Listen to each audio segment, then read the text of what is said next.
Здравейте, прекрасни момичета и момчета! Как сте днес? Радвам се да ви видя. И днес продължавам темата за нашите проблемни действия, навици и области, които ни вадят от режим, а вадят ни от здравословно хранене и ни вкарват в тунела. Там, където светлината е някъде напред. Вкарват ни в асансьора. Мястото, където вървим 2 кг нагоре, 2 надолу и в крайна сметка сме в застой. Нашите действия, нашите навици и нашия начин на мислене, който ни провокира да започваме и спираме, да се отказваме.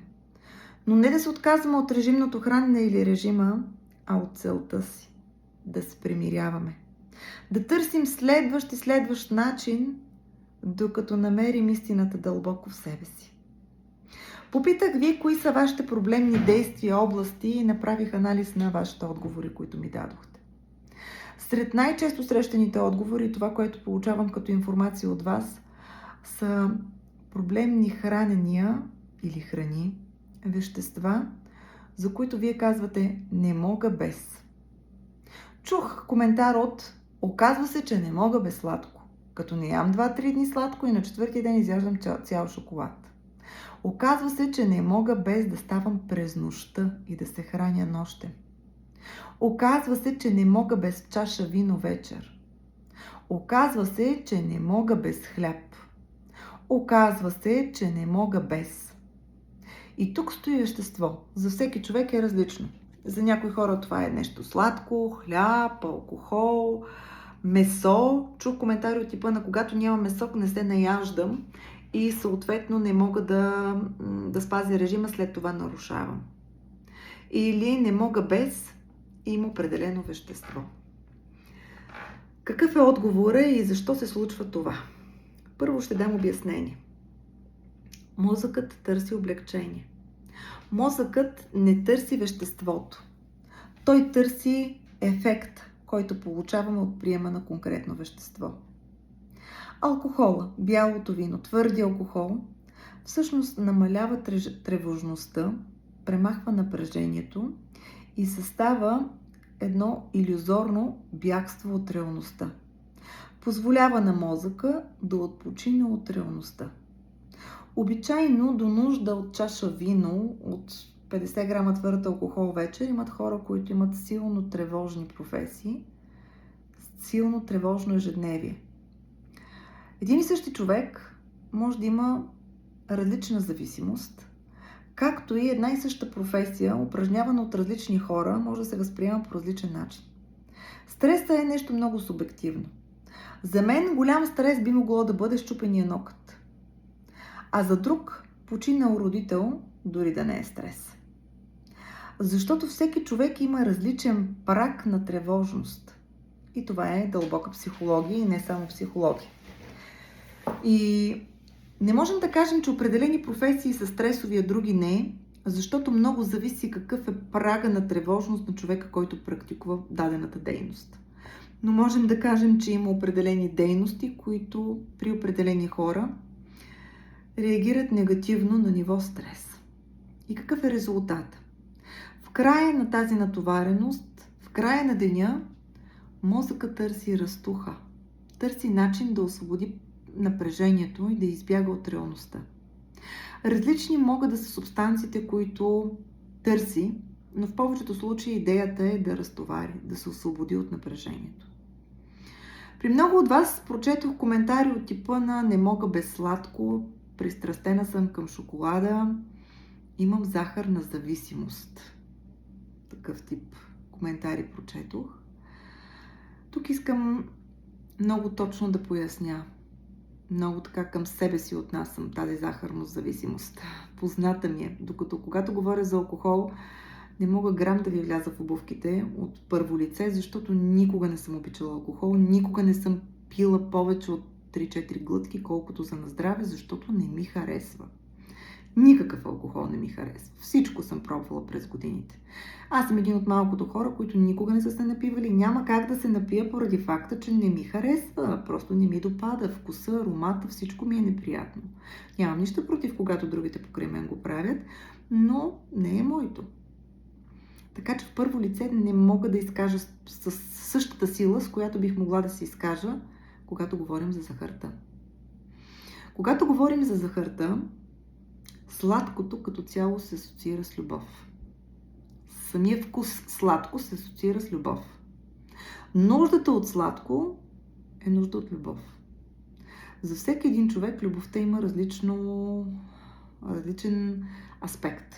За някои хора любовта означава имам нужда от повече интимност. Имам нужда от любовта в нейната директна форма. Интимността.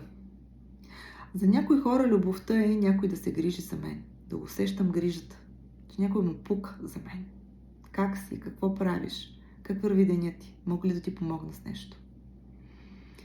Понякога любовта е в частност свързана с определен човек. Нямам нужда на някой да му пука за мен, а имам нужда точно на този човек да му пука за мен. И когато това не се случва, защото е зависимо от друг човек, второ лице различно от нас самите, утехата идва през захарта. Много често срещан модел. Захарта всъщност дава усещане за безопасност. Замества липсваща награда.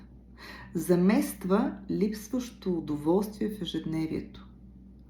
Много често захарта е така запълващата единица на самотата, на скуката, на празнотата, на хроничната умора.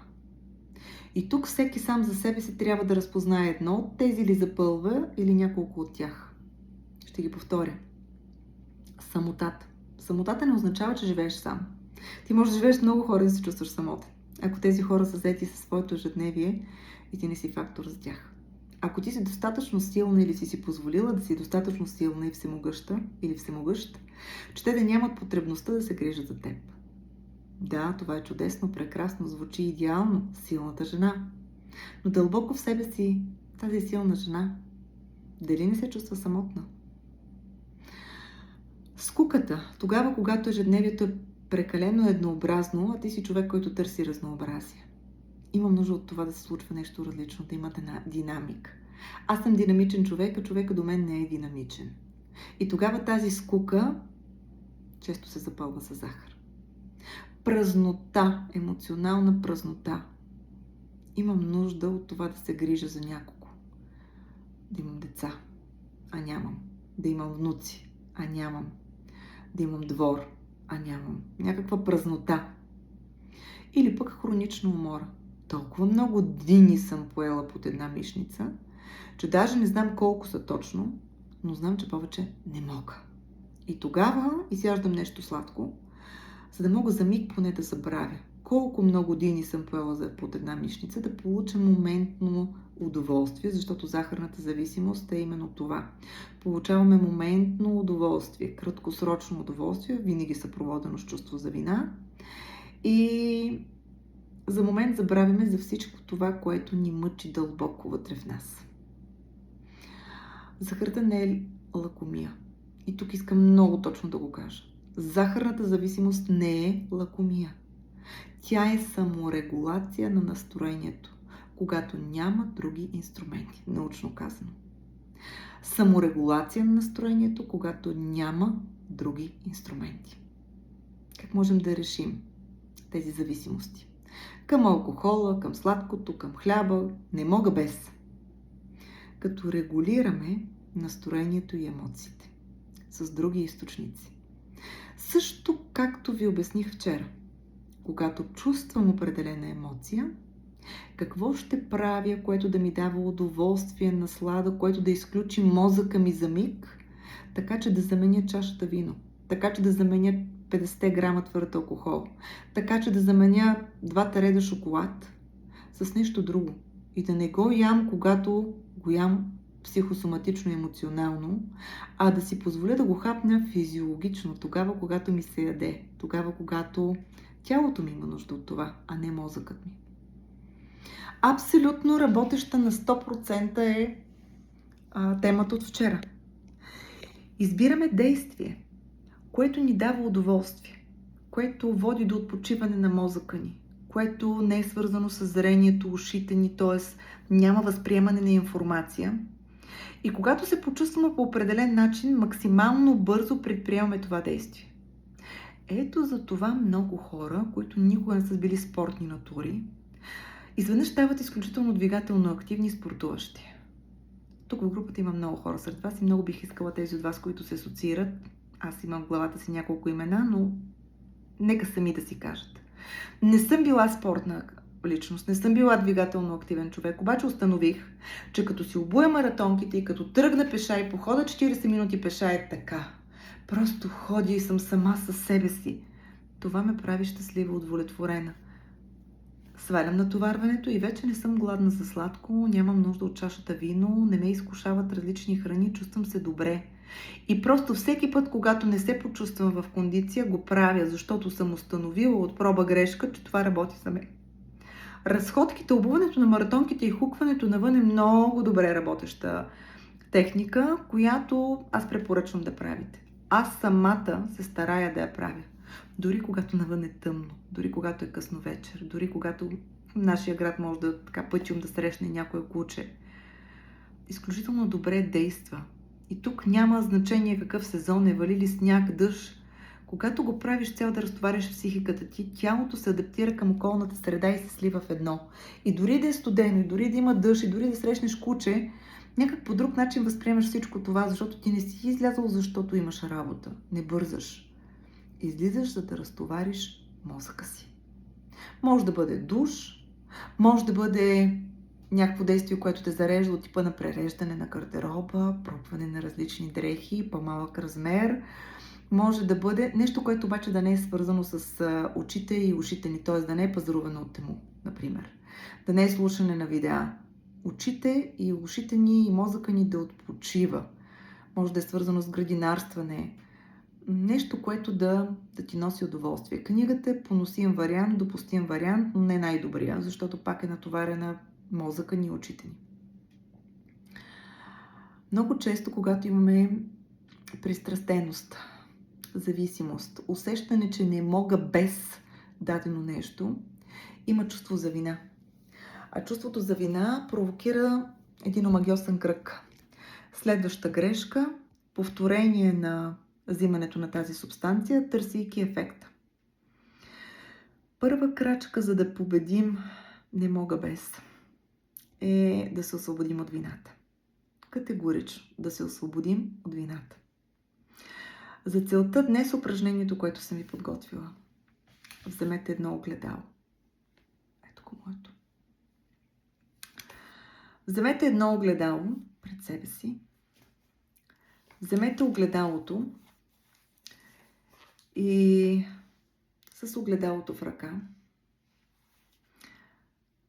направете следното упражнение. Обърни се към себе си и си спомни пътите, в които изяждаше един шоколад. Пътите, в които нарушаваше режима с 3 чаши вино или с 2 парчета хляб. С нещо различно. Пътите, в които осъзнато влезе в магазина и си купи сладко. Или осъзнато си взе бутилка вино и аз знаейки, че това ще наруши режима ти. Или осъзнато прекали. Нека изключим празниците. Опитай се да си спомниш последните дни. Погледни се в огледалото. Не забрави да се поглеждаш в огледалото. Гледай себе си. Погледни се. Много е важно да се виждаш. И си кажи: прощавам ти. Прощавам ти. Знам как се чувстваше тогава. Беше уморена. Или беше оплашена. Или беше тъжна. Или това бяха малкото пъти, в които се чувстваше щастлив. Силна техника е това, направете я. Гледайки огледалото срещу себе си с ръка на рамото си.